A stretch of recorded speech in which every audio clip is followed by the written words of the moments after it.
Tired of your keyboard clicks and background noise being broadcast to your entire Discord server?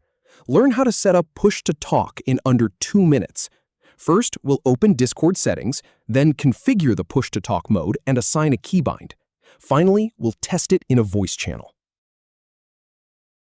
First, open Discord on your computer. Then, click on the gear icon in the bottom left corner next to your username to open User Settings. In the Settings menu, click on Voice and Video. Now, under Input Profile, select Push to Talk.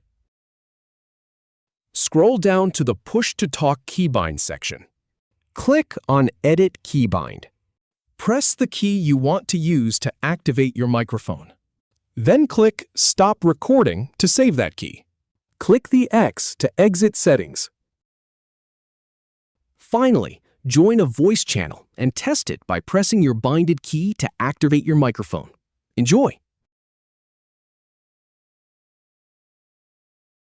If you have any feedback or if any info is inaccurate, please leave a comment below.